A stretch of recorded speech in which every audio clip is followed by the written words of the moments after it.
उत्तर प्रदेश में अब ना सिर्फ गंगा और यमुना की बहार है। उत्तर प्रदेश से एक बहुत बड़ी खबर निकलकर सामने आई है कि उत्तर प्रदेश में एक बहुत बड़ी तादाद में खाम तेल के जरखाइज निकले हैं। अगले 70 साल तक हमें ऑयल इंपोर्ट करने की जरूरत ही नहीं पड़ेगी। तो ये बहुत बड़ा डेवलपमेंट भी है।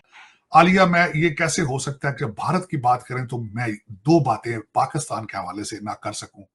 हमारी डिपेंडेंसी फॉरेन के ऊपर जो तेल के ऊपर थी वो बहुत ज्यादा थी। अब भगवान ने बोल दिया बाहर देखने की जरूरत नहीं है, तुम्हें ही मैं तेल दे देता हूँ। तो लम्हा फिक्रिया होनी चाहिए पाकिस्तान के लिए कि हम इन चीज़ों में जो है क्यों पीछे रह गए हुए हैं। तो बेसिक क्वेश्चन ये बनता है कि उनका जो फॉरेन पॉलिसी है उसके तहत वो रशिया से भी अभी ऑयल खरीद रहे हैं, ईरान से भी वो खरीद रहे हैं और साथ में उनका अपना भी नहीं कर रहा है।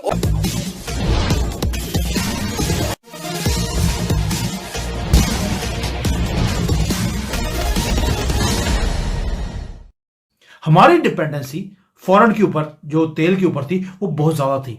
अब भगवान ने बोल दिया बाहर देखने की जरूरत नहीं है, तुम्हें ही मैं तेल दे देता हूं।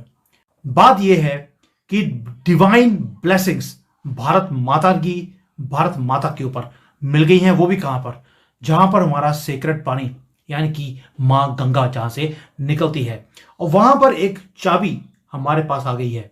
चाबी है इंडिया की एनर्जी इंडिपेंडेंस की।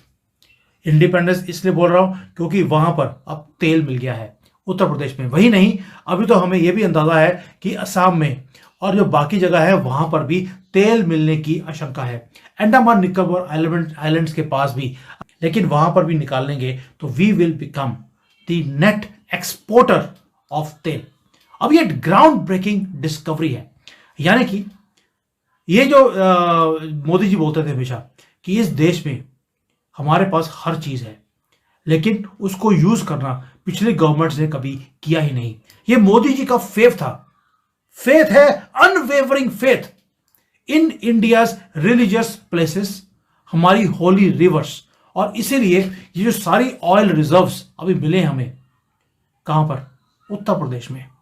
ये भारत की डेस्टिनी को चेंज करने वाला है क्योंकि रिजर्व्स भी छोटे नहीं हैं। They are termed as massive oil reserves. ये न्यूज ने हक्का बक्का कर दिया है सभी को। और इसका मैं बार बार बोल रहा हूं, सेक्रेड कनेक्शन क्यों है? कभी सोचा आपने? हिंदुओं के 3 मेजर प्लेसेस हैं, मथुरा पहला, काशी और अयोध्या जी। तीनों के तीनों उत्तर प्रदेश में आते हैं। भारत एक साल में 232 million metric tonne oil import करता है। 87.5% जो हमारा ऑयल है हम बाहर से इंपोर्ट करते हैं। चलिए, रशिया के थ्रू हमें डिस्काउंटेड ऑयल मिल गया है।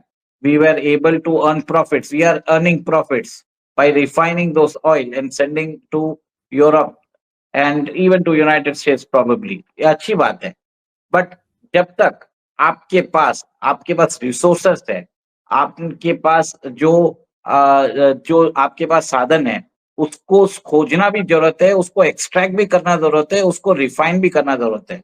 और जैसे आपने बताया बलिया के पास अभी ऑयल रिजर्व्स मिले हैं, तो इसके अंदर ये एक बहुत ही अच्छी बात है। और पिछले साल हमने देखा बिहार के अंदर भी वो हमें ऑयल रिजर्व्स मिले थे।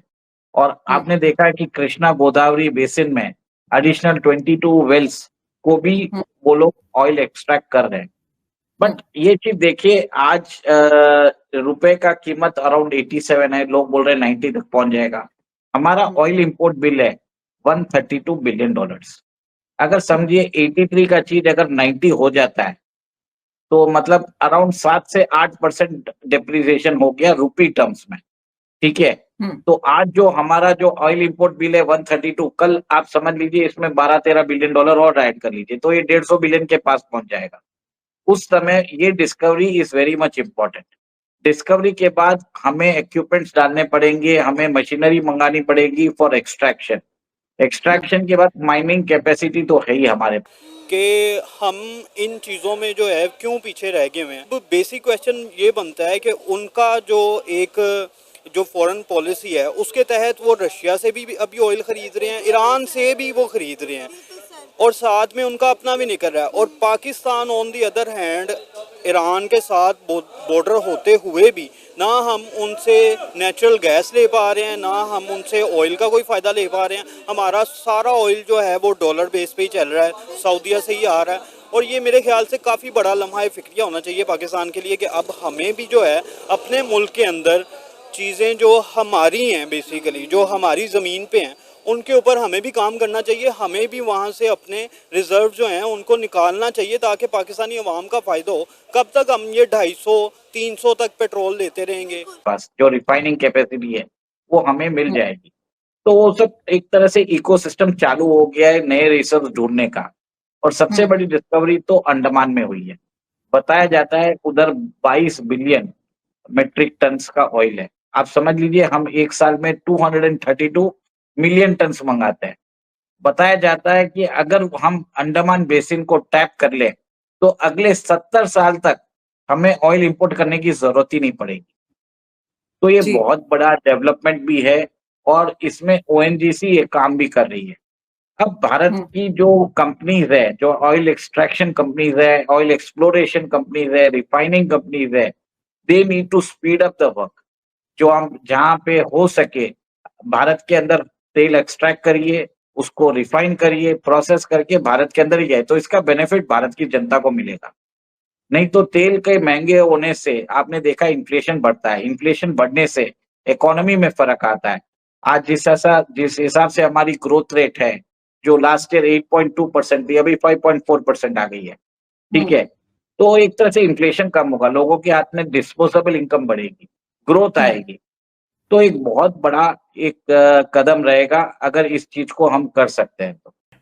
गंगा जी भी मेजरली उत्तर प्रदेश में से ही निकल के जाती हैं और वहीं पर हमें तेल मिला है, जबकि यहाँ पर तेल मिलने की कोई पॉसिबिलिटी थी ही नहीं। आपको जनरली समुद्र में मिलता है, रेगिस्तान में मिलता है, उपजाऊ जगह में नहीं मिलता।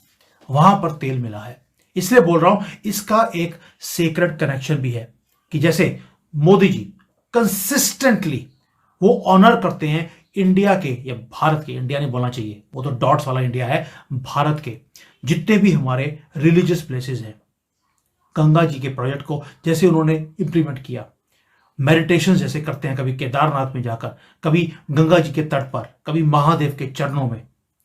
इसीलिए जो उनकी अनवेवरिंग डिवोशन है उसका रिवॉर्ड है। और रिवॉर्ड भी कैसे है कि आज स्पिरिचुअलिटी और साइंस दोनों इकट्ठे कर दिए मोदी जी ने। ओएनजीसी की जो लेटेस्ट सर्वे आया है उसमें पता लगा है कि हमारे पास जो सेक्रेट हमारे ये प्लेसेस हैं वहां पर एनर्जी है। ये स्पिरिचुअल एनर्जी तो मोदी जी ने इंक्रीज करी थी, वहां पर अब फिजिकल एनर्जी भी मिलनी शुरू हो गई। ये हमारी शायद प्रेयर्स हैं हमारी सनातनियों की जो फुलफिल हुई हैं। ये विजन है मोदी जी का, जहां पर उन्होंने ओएनजीसी को खुला छोड़ दिया कि जाइए देश के अंदर जाकर आप तेल को जितने भी वहां पर भंडार है हमारे पास उनको निकालिए, उनको यूज कीजिए। और गंगा बेसिन में जाकर ये मिला है। एरिया था बलिया, वो भी उत्तर प्रदेश में। ये रीजन जो है ये यहां पर बहुत ज्यादा रिचुअल्स के लिए माना जाता है और अब वहां पर एनर्जी सिक्योरिटी हमें प्रोवाइड करने का ये एरिया बनने वाला है। और जब महाकुंभ हो रहा हो उस वक्त पर तेल निकलना, आप समझ सकते हैं ये एक साइंटिफिक मिरेकल है। आप अगर हमसे जुड़ा रहना चाहते हैं तो कृपया मेरे चैनल को सब्सक्राइब करें तथा बेल आइकन भी दबा दें ताकि नई वीडियो की जानकारी तुरंत आप तक पहुंच जाए। धन्यवाद। जय हिंद।